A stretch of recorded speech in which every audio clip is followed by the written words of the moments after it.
Unity, learning, discussion, respect, integrity, truth, science, and discovery. Welcome to my Paranormal Soapbox.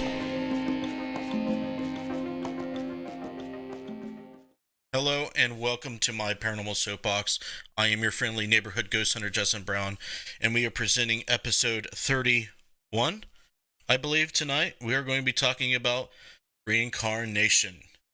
So an interesting topic for this evening. I have thought a lot about life after death, pondered what happens, speculated on what the possibilities can be, and it's one of the greatest mysteries out there, right? What happens when you die? Do you black out? Or, do you go to heaven? Do you go to some type of paradise? Or is it possible that you come back and revisit this world in the future? Or even the past? Who knows what's possible?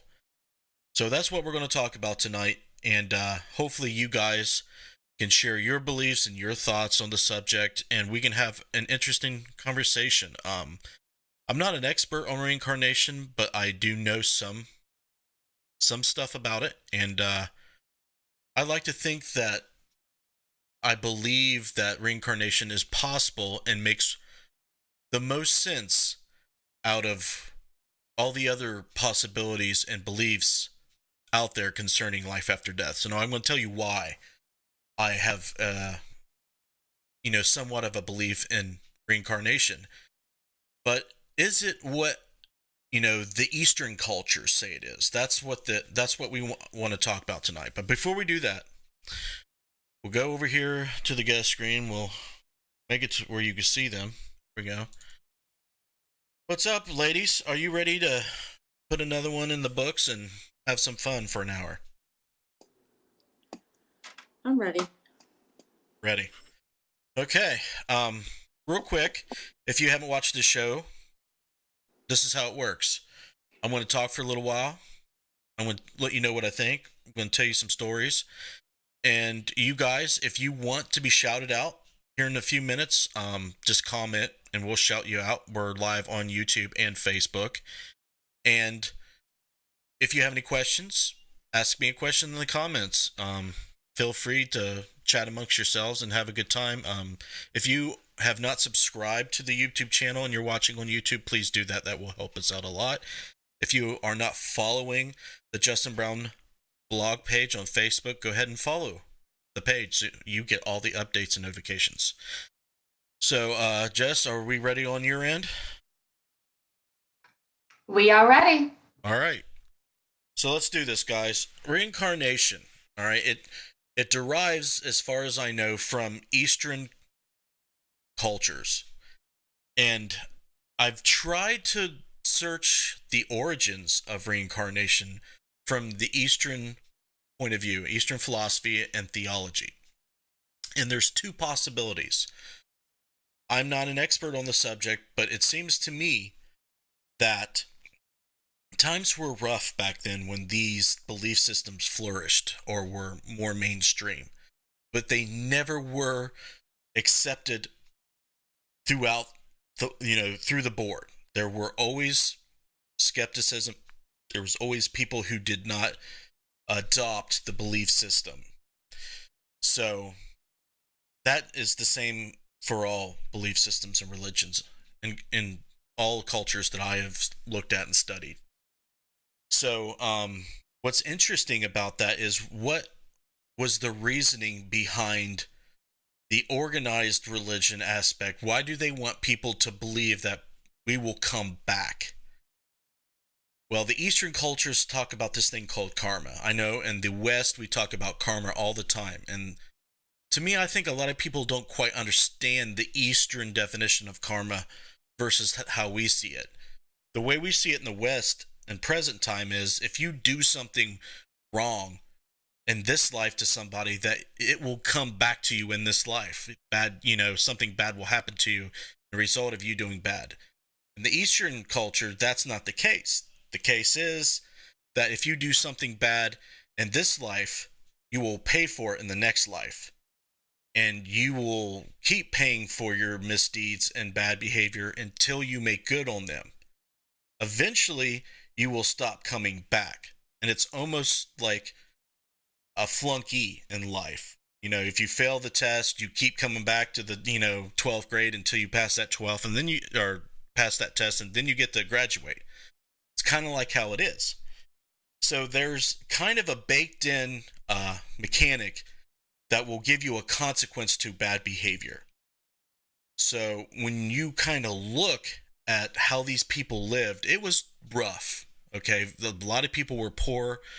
There was, a lot of things to be, to have despair or be depressed about or to be displeased about, unhappy, whatever. It was rough. So if they were poor, if they were disease stricken, or just their life sucked, they just pretty much chose, well, this is just how it is, or I must have done something horrible in my previous life. And that would give them some type of, belief instead of just having to deal with, well, life is just, that's just how it is. The human brain likes to make up and create reasons for things that they don't understand. So that's one thing to look at. Another thing to look at is that gives them a mechanism or an ability to cope with their own mortality. If they believe that they come back, that means that they have another chance. That means the soul's everlasting. They can come back and visit their loved ones again. It's a very interesting thing. And in the Eastern cultures, it's very cyclic. It's more about cycles. In Christian belief, there was a split from the Greeks. The ancient Greeks, like Plato, Socrates, they believed in reincarnation. But when, Rome took over and started spreading Christianity, that went away.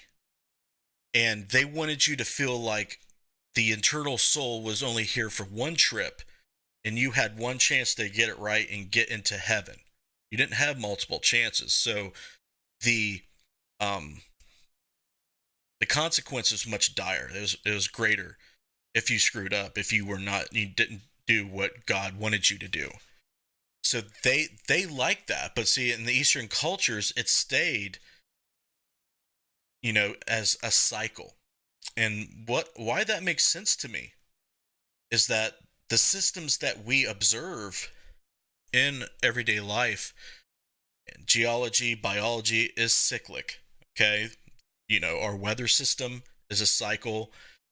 Everything is a cycle. The Earth is round; it rotates in an orbit. The sun comes up, it goes down, it comes up, it goes down. We orbit around the sun over and over and over. Everything's a circle. Everything's a cycle. So that is an interpretation that they, drew a parallel to when it comes to their belief in life after death. And to me, that makes way more sense than the Christian belief. But, no one really knows for sure what way it is, if it's any way. I mean, we could be completely wrong that there is a life after death. I think it would be very, I don't know what's the word, to say that beyond a shadow of a doubt is wrong, because no one does. But to have 100% faith into something, I think is completely fine, as long as you recognize it as a belief in faith. So with all this being said, I do believe that we come back in a way, and I want to explain what I believe. The part about reincarnation that I believe is that consciousness is eternal. It's a form of energy that allows this reality to exist. And what I mean by that is, if you study thermodynamics and quantum physics, energy cannot be created nor destroyed. Okay, if it can't be created nor destroyed, that means it's eternal. It was always here. It will never leave. So nothing created it. It just always existed. That's pretty mind-blowing and hard to wrap your head around. because we like to think in finite ways. So when you're thinking infinitely, you got to say, well, consciousness has always been here as intrinsic in energy, space, time, and matter. But there's many levels and a huge spectrum of what consciousness is and what reality is. Consciousness could be a paramecium swimming through a pool and doing its thing. It responds to stimuli, it grows, it dies, it reproduces, it eats, it transforms energy. It's alive. It's one cell, though. It's not made up of a network of neurons. Conventional materialism states that consciousness derives from, computations of complex brain systems and neuron systems. And that's just not the case. It can't be true. So if consciousness comes back and is always like, we have to think of terms of how memory relates to our consciousness. Memory tells us who we are over a period of time. It shapes our character, it shapes who we are. We get some memory from our genes. That some of that memory may come with us when we pass, and that would explain hauntings and life after death. Because if we forget who we are completely when we die, then we will lose our identity. And that would be, something out of the realm of what we're thinking about, when we're saying that our consciousness stays intact in that way. But I want to create a separation. Memory and this part of consciousness of who we think we are is separate from the consciousness and subconscious and the pure conscious state. We can see, we can perceive things around us, we can feel, we can interact, but that memory that we have in this realm that we're observing now is different. But it's paired together in this conscious state in a very interesting way. So I can see how karma, reincarnation is an interesting thing. Do we give meaning to our lives? Do our lives have meaning? Are we here to learn something? Are we here to experience things? Is there a good and evil force out there that's trying to wage war? And are we in the middle of that? Maybe, maybe not. It's interesting to speculate, though. It's interesting to talk about. And I want to know what you guys think. Do you guys believe that when you die, nothing else, that's it? Blackout, nothing? Do you believe that you see your loved ones, angels come to get you, they take you to heaven, or you go to hell? Do you believe that you come back in a different body? I want to know what you guys think. So go ahead and start. Tell me what you think. We'll go over to the girls and start doing some shout outs. See if there's any questions. You want me first? You first. Okay, I've got Josh Bender, I've got Chad Barr, I've got Derek Schreiner, I've got Heather Elliott, I've got Becky Compton, I've got Matt Benton, Bill Davis, Sandy Griffin, Daniel Everson, Chiefland Paranormal, Christy Brown, Robert Murphy, and that's about it. No questions. All right. Thanks for joining us tonight. Okay, I have Buzzer, Scotty, Joe, and Val. There hasn't been any questions either on this side, but Scotty actually, I don't know if you can read it real quick. Because I'm going to I can't even say that word, butcher that name. So go ahead. I haven't read it before, but it could be Byzantine or Byzantine Emperor.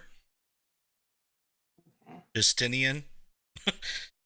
I've never heard of Justinian either, who denounced reincarnation at the request of his wife, Empress Theodora, and who feared that they would have to pay in the next life for their lifestyle.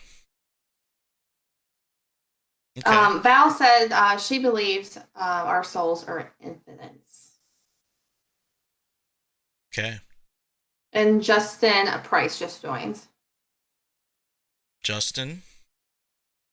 Nice to meet another Justin. I don't think that must be a new person stream tonight. Yeah, I think so. All right. Okay, guys. Thanks for joining us. Like I said, if you're new to the YouTube channel, if you're watching on YouTube, please subscribe to the channel. I mean, you can wait until after the show if you want to make sure you like this content. That's fine. Give the video a like. Comment. Tell us if you like the show. If you know, just give me some type of feedback. It's very beneficial. So here we go. I'm gonna let you know a few things what I think about the afterlife, but reincarnation is the topic. I see a lot of people out there believing in reincarnation, but let's talk about why others believe in incarnation. Some of the stuff that I researched is very interesting, and there's been quite a few researchers over the decades that have researched it in depth. And one thing that is either circumstantial evidence or supporting evidence, whatever way you want to put it, of reincarnation is the reporting of past information about past lives that they should not know about. And that's where we come into the paranormal realm of things. Young children between the ages of 2 and 5, when they just start speaking sentences and being articulate, they start reporting memories that aren't their own. They will report being someone completely different in a different time. They will tell you their names, where they lived, what happened to them when they died. Lots of details. And in a lot of famous cases, these details have been vetted and investigated, and they have found correlations with these reports. And surprisingly, some of them line up very eerily. Some of them are so accurate and so true that it makes, very interesting stories that you watch documentaries about. I've watched a few documentaries on the eastern end of things. There was, I forget the names, but there was this girl, and I think some Indian country out there. I can't remember all the details, but she reported to her mother and father that, she had died. She was a woman who had died giving birth to her child. And she told her parents her name, her child's name, her husband's name, where she lived, everything. So at first they just, blew it off, but she kept insisting about this. So they looked into it further, and they decided to make a trip to Delhi, which is somewhere close where they lived. And they asked around because they said that the father was a business owner. So they went to this business. Sure enough, they found it. And then they found the people that this young girl was talking about. And it made headlines, and it was very popular and famous because people were looking for evidence of reincarnation. A lot of people just didn't believe because there was just no evidence of it. But now that they have seemingly found some type of supporting evidence of reincarnation, it kind of made a lot of, it drew interest from a lot of people, skeptics, believers, researchers. People wrote books about this young lady. And to her death, no one really validated for sure if, what she was reporting was in fact true, outside of the testimonies and correlations between the information. Now, she said before she passed away that she would not come back. So I guess in these belief systems, you can choose to come back or do come back, but you can also not come back and just remain with God. So that's interesting. There's other details like birthmarks. If you have some strange birthmark or deformity that lines up with your memories of this past life or another's, past life, that's weird. I've researched things where there'll be birthmarks around the areas where the other person sustained a fatal injury. There's actually a lot of reports of that. I find that interesting.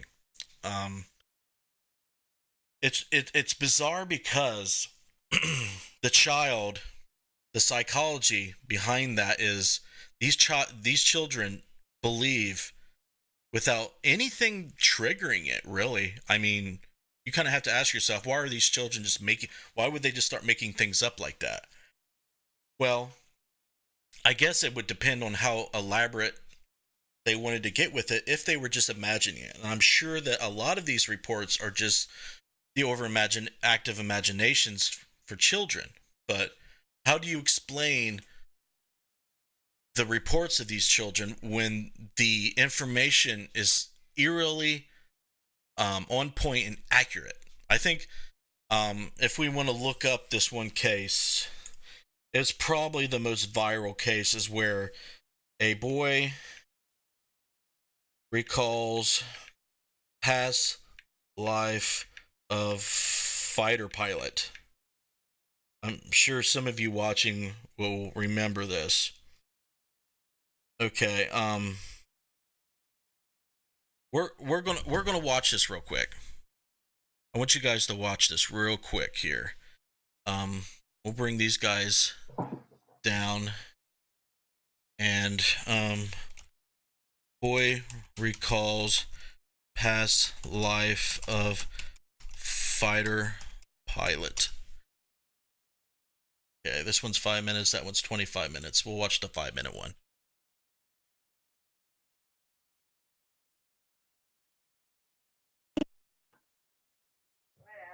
There you go. I wish you could see what Dave was doing right now. Oh, okay, that one don't look like a good one. This is the Fortean Slip. That's the Fortean Slip.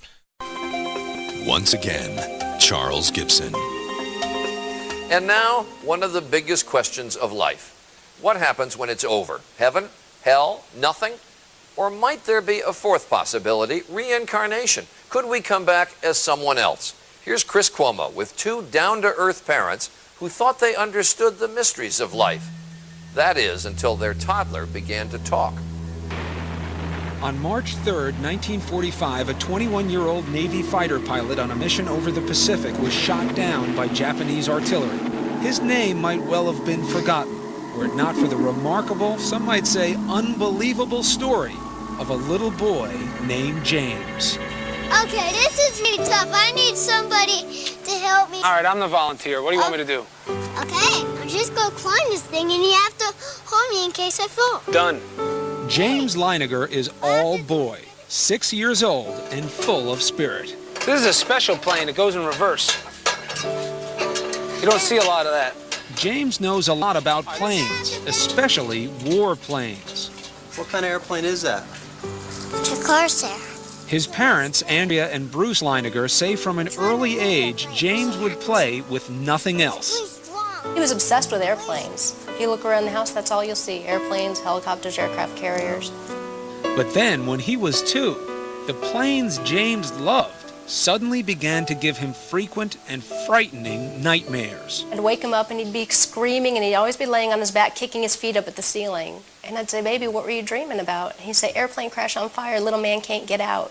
They sound like typical kiddie nightmares, but Andrea says they went on the same way for months. Maybe too much TV. But James was just 2, and his parents say only watching Barney and Teletubbies. Teletubbies! And Andrea and Bruce say they weren't watching World War II documentaries or conversing about military history. This is an F-18? No, that one. So what explains the nightmares and James's strange obsession with airplanes? I talked to my mom about it. A lot of times my mom had said maybe he's remembering a past life. What did you say? Politely, baloney. Andrea and Bruce of Lafayette, Louisiana are a highly educated, modern couple. To them, the possibility that their little son James was manifesting signs of a former life was, well, a little out there. You know, having a past life is not the initial conclusion that you come to. You try and figure out any other way he could have. Did he see anything? Has there ever been anything on television, anything that we've discussed? But as time went by, Andrea didn't know what to believe. Here's James at age 3, going over a plane as if he's doing a pre-flight check. He would continue to say and do things that were puzzling, like the time his mom bought him a toy airplane. And I said, "Oh, look, there's a bomb on the bottom of it." He said, "That's not a bomb, Mama, that's a drop tank." A drop tank? I'd never heard of a drop tank. I didn't know what a drop tank was. Andrea's mother suggested she look into the work of counselor and therapist Carol Bowman. Bowman has written 2 books, both supporting the proposition that sometimes the dead can be reborn. We are taught from a very early age in this culture, in the Judeo-Christian culture, that reincarnation doesn't exist. Once you observe this in a child, and the evidence is very compelling, you have to open up to another explanation for what is going on. Bruce was deeply skeptical. He said there has to be a logical explanation. I don't believe in past lives. I don't believe in this stuff. But with the violent nightmares recurring 3 and 4 times a week, the Leinigers felt they had to do something. So with guidance from Bowman, they cautiously began to encourage James to share his memories. They say the result was startling. The nightmares immediately started reducing in frequency. He went down from 3 or 4 times a week to maybe 1 a week, 1 every other week. And at that point was when he started to articulate more about these past life memories. Seems normal enough, a little boy improving when his troubles are directly addressed. But Bowman says this is more, that James was forthcoming because this is the age when former lives are most easily recalled. They haven't had the cultural conditioning, the layering over of experience in this life, so that the memories can percolate up more easily. These memories tend to fade between the ages of 5 to 7. His parents say between the ages of 2 and 4, James would reveal extraordinary details about the life of a former fighter pilot, mostly at bedtime, when he was drowsy. Bruce said, what happened to your plane? He said, it crashed on fire. And Bruce said, why did your airplane crash? And he said, it got shot. And Bruce said, well, who shot your plane? And I'll never forget the look on his face. He went, oh, the Japanese. Still, despite these extraordinary stories, Bruce remained dubious. Almost to prove they couldn't be true, he began to piece together the details James was sharing. And what he found, he says, shook him to the core. For in many instances, the stories appeared to match the facts. James seemed to be recalling real events, real people, in the life of a man who'd been dead for almost 60 years. Coming up, a toddler, just 3 years old. So how does he know the pilots from a World War II squadron? It was like, holy mackerel. You could have poured my brains out of my ears. I just couldn't believe it. When Prime Time continues. With each passing month, little James Leiniger seemed to be peeling back memories of a past life. Ooh, plane. Vivid memories that scared and astonished his parents. Bruce had always said, what kind of plane did you fly? And he said, a Corsair. Yeah. He said a Corsair? He said the word Corsair. Mm-hmm. Not only did James remember flying a Corsair, he demonstrated knowledge of the plane's peculiarities, like the time he was flipping through a book about planes when he was 4.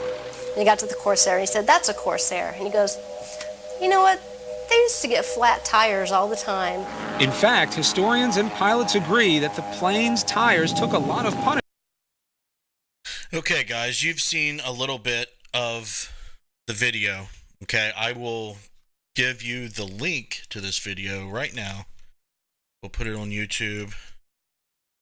And I'll go ahead and put it on Facebook too. And let you guys watch the rest of it. So, pretty much to sum up this story,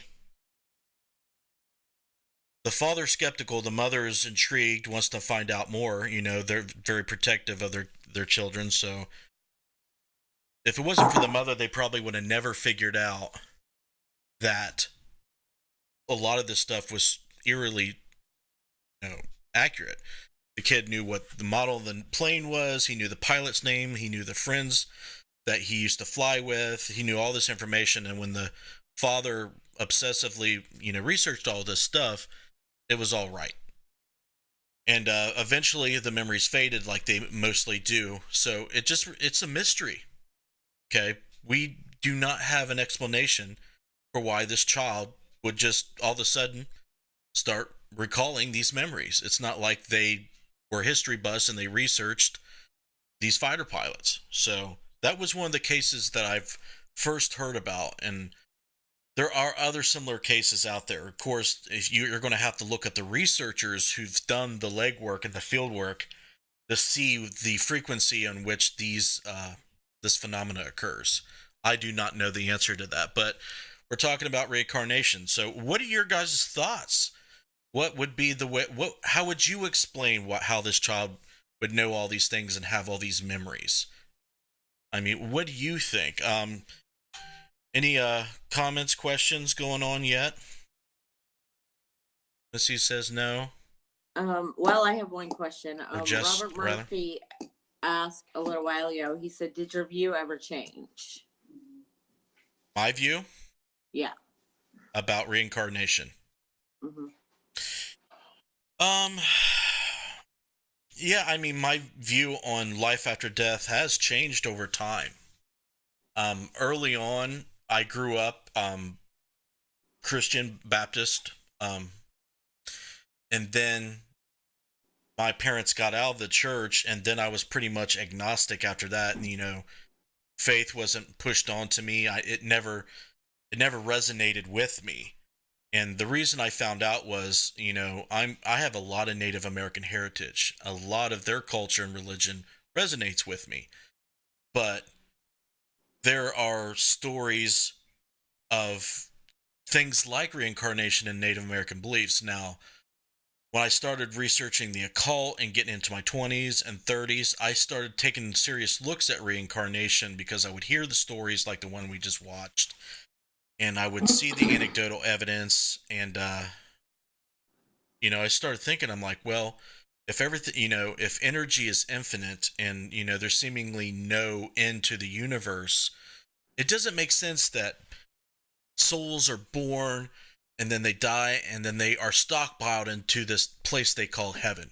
It does not make sense to me how, it's just, a soul factory to fill up heaven.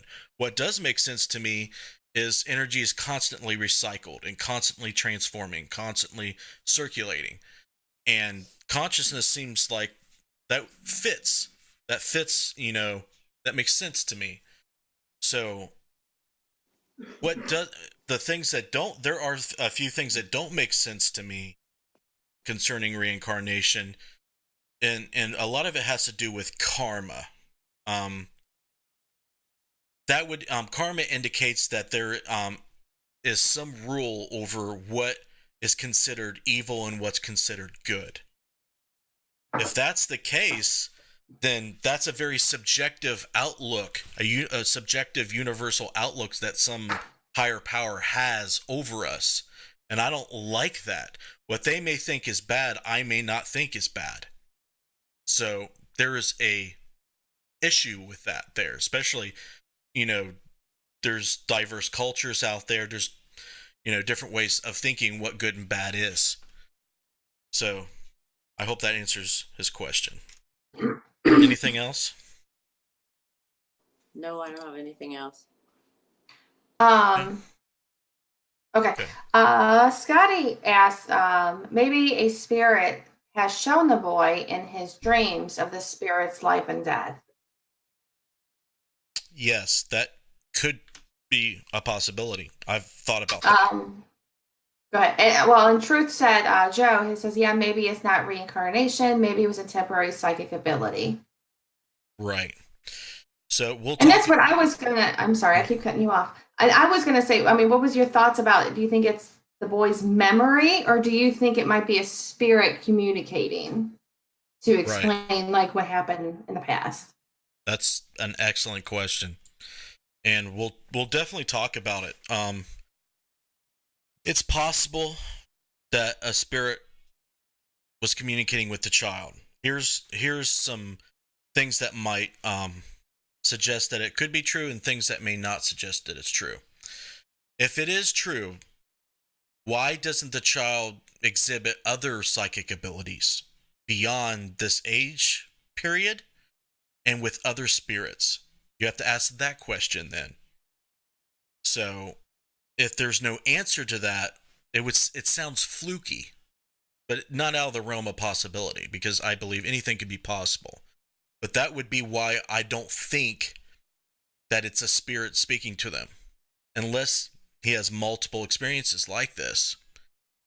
And then you would have to consider multiple personalities at that point too, right? So if it's an actual, it matches more like a past life, because they believe that they're this person. It's only this one person, and they pretty much embody this memory still until they start developing their own identity and their own memory structure of who they are. And it's interesting that the child, in the case that we just saw, would recall these memories when he was drowsy and about ready to go to sleep. So the state of consciousness is changing. The brain waves are changing, and the way we're conscious changes at that point. So I find that deeply interesting. But there is no way to know if it's a past life or if it's a spirit causing that. What do you think, Jess? Sure. Well, I have a question. Jen just asked, why wasn't the boy reenacting other lives or other events in that man's life? Good question. I think that in a lot of past lives, the reason that they get reincarnated is that there was some untimely death or violent, sudden death. And that is an interesting thing, because most of the ones that I've seen, they report, this is how I was murdered, this is how I died, something like that.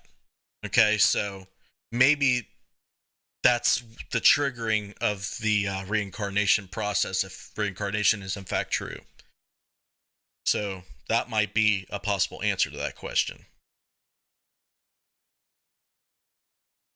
Anything else on YouTube? Nope, that's it. All right, Missy, I definitely see some comments and questions over there on Facebook if you want to go through them. I haven't seen any questions, but I really can't see. There are about 1,000 comments. I see Shannon Morrison's comment there. Do you want to read it for me? You don't see it? She says, my beliefs are complicated. I believe we are all one energy. Sometimes, especially when a child is born close to death or a person comes close, we open up to the world continuum and the collective. Sometimes the person holds or focused on the specific energy from comfort or parallel experience. So she's talking about connections, and she's talking about, a universal consciousness and a oneness that is, it's an interesting topic, so I'll address it. I think I do believe that too, Shannon. I believe that, like I said, energy is one being, one state, and our consciousness, everybody's conscious states are fragments, and it splinters off of that universal consciousness. And if you want to come up with a reason why that is, I believe that diversity is key to understanding the reasoning behind it. When you look at biology, biology likes to become more diverse.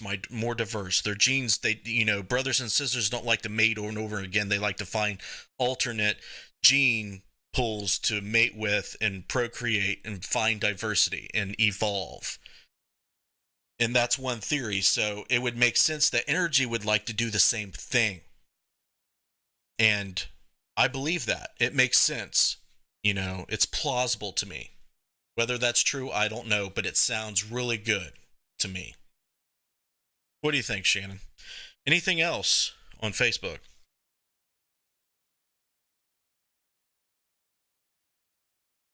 Derek was talking about the story of the kid and the Titanic. Did you hear that one? Oh, I have, but you're going to have to remind me. the little kid was watching a documentary of the Titanic with his mom, and they were in the boiler. They were showing the sinking scene in the boiler room, and he said, "No, that's not how it happened at all. They were over here and not over here." And he said, "It's all wrong." He said, "Because I was standing right there." Mm-hmm. So that's another interesting way to look at it. The child could be psychic. It sees and perceives the event as if it was their own memory, but psychics can do that. Empaths can do that. So what is happening? Is it reincarnation? Is it psychic phenomena? Are the two connected? What do you think about that, Missy? Well, I've seen myself at Waverly Hills. Before I went to Waverly Hills, I seen myself at Waverly Hills. As a patient? Yes. Okay. Can you elaborate on the memory? Like, the memory is just laying in a bed. I don't remember anything else but looking out at the hill and standing in front of the entrance, the one that says Waverly Hills Sanatorium. Mm. And I don't remember anything else. Okay. But I remember the sheet said WHS. Okay. Chieflin Paranormal says that he's trying to ask questions and make comments, but they're not being read. Okay. Well, I will go back and I will check that, and I will get back to you. All right. Trying to look back to see if he asked a question. Karma for sure. I could believe that this... I could believe this can happen, but 100% sure on this one's story. I think his parents were into it, though. He was pulling on a real propeller. And then, I'm not sure what you said on up, Bill, but, you don't think you can ever win an argument with me, Bill? Why do you think that? I don't want to argue with anybody. I'm just telling you guys what I think. I'm interested why you would think that. Does it sound like I'm arguing with you guys? I don't know. Maybe it does. My wife says that all the time. Becky says, I've had reoccurring dreams since I was 6 or so, but never thought of it as a part of life memories. Guess it could be, though. I think there's ways to make distinctions, because if you're an adult or if you're a child and you're having them in dreams and you can separate that experience from your own, then I think that could be different. In the cases of reincarnation, especially the one with the pilot and the boy is adamant that it was him. And there's other reports that I've researched that these children and people are adamant that that's who they were. They were once them. So I think if you do not feel like that was you, then it could be different. But it's I don't think there's any way to be 100% sure. Okay, I have 2 more things. Tina just jumped on. Hi, Tina. And Chief Flynn said they were going to YouTube so they could be heard. And I wanted to apologize to him because I don't see his questions. I was trying to look back through there. I read some of them off. Right. But I don't see any of the other ones. Okay. Anything else on Facebook that you see? I seen Daniel just popped in. Yeah. No questions though. Okay. Are we clear on YouTube? Scotty actually just said that he's heard stories of a heart transplant recipient that also has formed memories and strange dreams, like possibly like whoever they had the transplant from. That is interesting. I've read about that. Yeah, I have. I've seen articles and videos about that kind of stuff. I think Jen mentioned earlier about what her question was prior, about why wasn't the boy like his other lives and events, and what she was meaning, like as in like a woman is what she was kind of meant to say, like more than just one boy. Well, I'm thinking what she's meaning was, why is he only remembering one past life compared to maybe, different ones? Right. And I'm sorry, Jen, if I misunderstood that. So the way I'm understanding your perception of what's being asked by her is, okay, if he remembers the prior life, why not ones prior to that one? Correct. I do not know. If I speculated here, I would be like, okay, there must be some type of limitation on how intact the memory is, per life. I guess there's a lot of psychics and metaphysicists out there that like to say they can go really far back and give you a list of people who you were. How they do that, I'm really skeptical yet intrigued and interested in, that kind of claim. Yeah, and with you saying the transplant memory is also interesting too, because what if memories from the consciousness of the people that had the organs are transferred into the, from the organ into the body of the next person? That is deeply fascinating to me. Very cool. Very cool. That's a good point that I wouldn't have brought up otherwise. Yeah, Joe actually said that he remembered a story about someone who died and they were a donor and somebody got their kidney, and then they were having dreams about the donor's family members. Yeah. That's a subset of past life, I guess. That would be almost a totally different phenomenon. Yeah. It's not reincarnation. I understand this whole, past lives and stuff like that, but it starts making, me think of like, how do you, like, you're born and you have a past life, but how do you get chosen for these people's past lives? You know what I'm saying? Like, it's just, I don't know. It's weird. It's like, I don't know.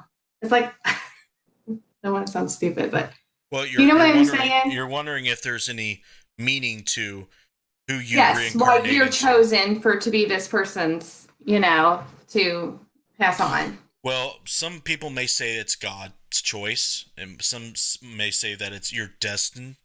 It's always already been predetermined. It may seem random to you, but it's not.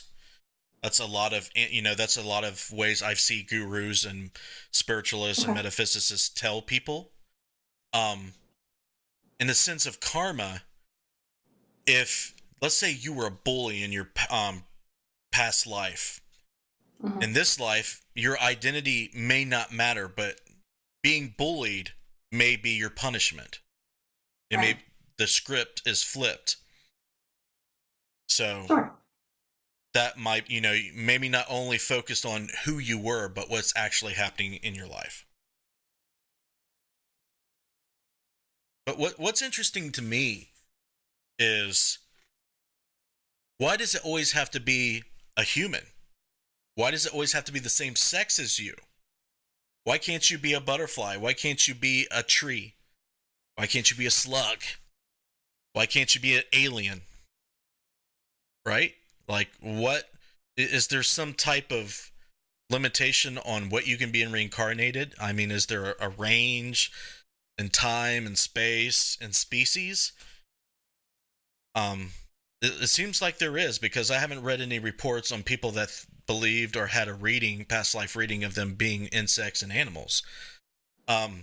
Native American cultures are different, though.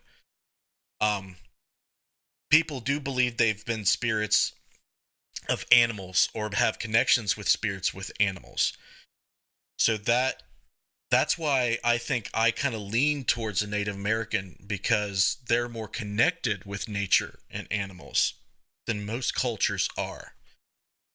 They heavily relied on their natural resources and animals, so that is probably why. And I mean, this topic, this is a huge rabbit hole that we can just dive down into. I mean, I'm sure that you can go on YouTube and find so many videos, and go on Google and anywhere on the internet and find articles after articles after articles of debates and reports and anecdotal, information about this topic. But I guess what we want to make this episode make you think is, why does life after death have to be final? Okay? When Christianity tells you that you have everlasting life in heaven, that's not a very elaborate afterlife to me. Reincarnation is elaborate. It's essentially the most elaborate form of afterlife you can conceive, in my opinion. If you read the Tibetan Book of the Dead, you go through these levels of afterlife called bardos, if I remember correctly. And it's like this journey and test that you go through to reach, to either determine if you're going to be reincarnated or go into, the other, what they consider heaven being.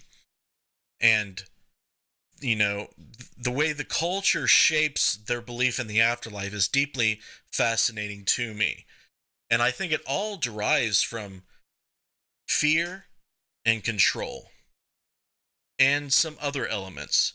There's some other environmental elements that do play a part, what terrain you lived in, what time period you lived in. But the society that play a part in the administration and reinforcement of this belief system dictates a lot of things about it. Like, it's how it's perceived, policed, and reinforced. Like I said, it gives you fear to consequence. So that is a useful tool in a society. It makes you want to be the best member of your society. It makes you, productive in your society by walking this path in life, being good unto others, having a job, paying your taxes, so on and so forth. So there's a lot of elements to consider about it, but sorry, I'm getting over this cold. But it's just fascinating. I like to hear what people think. I like to hear people's stories, because there's always important information that you can get from what people think, what people have experienced, that kind of, it's like pieces of the puzzle. So before we wrap this up, we'll go over to Facebook and see if there's any questions or comments we need to address before we end it. Okay. Chief Lynn did have one question very early in the show. Okay. And his question was, does anybody have a tattoo on their nipple? Not me. And that was his only question. He was just messing with everyone. I am not surprised by that. And that's the only question I've had. Okay. And I've seen that Angelo's Stelioni. I'm going to butcher that name. Thanks for joining us, Angelo. I've not seen your name before, so thanks for joining us. YouTube. Anything on YouTube before we wrap it up? No, not really. We're just kind of all talking amongst ourselves. That's awesome. Well, thanks for joining me. Hopefully this episode was, something to incite thinking, to, get your brain gears turning a little bit, to get you to think about your own spirituality and what's out there. It's what we like to do over here on my Paranormal Soapbox. I guess reincarnation is considered a paranormal topic, but I guess it's up to interpretation. But thanks for joining us, guys. You guys are always great. We are building, in my opinion, a very, very good paranormal community. Very respectful one. I do believe that we're strengthening and building the integrity of it. We're not trying to tell people they're wrong and I'm right and it's my way or the highway or whatever, because at the end of the day, no one knows shit about the paranormal. I mean, they have their beliefs and those are important, But an objective truth, there are no objective truths out there yet. But we keep trying, keep working. So, with that being said, we're going to wrap this up. Let's see here. We need to go to Patreon. Okay, guys. We do this show every week. We do the Necromancer Live show every week on Wednesday at 8 p.m. Eastern. I do a new show on Live Paranormal's Facebook page called The Supernatural Symposium. I get a panel of people in the paranormal field, skeptics, investigators, psychics. We talk about these type of topics. We try to do all types of live content. We do paranormal field research. We do video productions. We live stream them. We do everything. So if you want to support what we do outside of watching the videos and following our stuff, you can do it at patreon.com/support interface death. There are rewards for how much you are willing to financially pledge each month. $1 all the way up to $100 a month. If you have that much money and you want to support us, please go check that out. The names on the screen make this content possible, okay? Clay Borman, RJ Murphy, Scotty Fox, Nanette Goldchip, Jessica Bias, Bill Davis, and I do not know why Joe Vitale is not on here. I think I forgot to put him on here for some reason, but we're going to fix that. Joe Vitale. There we go. It is fixed. So, thanks, guys, for your continued support. Like I said, you make it happen. There you go, guys. Tomorrow we have Patty Starr on Necromancer at 8 p.m. Eastern. If you don't know who Patty is, she is a very prominent figure in the paranormal field. She runs Scarefest every year in Kentucky. She's an author, ghost hunter, and just an all-around charming person to talk to about the paranormal. So tune in tomorrow night on Interface Death's YouTube channel and the Necromancer Live show on Facebook. So I'm going to leave it there. You guys are awesome. You guys are great. If you're new to the show, you can stick around and watch the video promotions to all the awesome paranormal content we offer on our side of the woods. Check out Deadlight LLC on Facebook if you're interested in getting the most powerful and most effective infrared and full spectrum lighting equipment in the parafield. You guys have a good night. I will see you next time.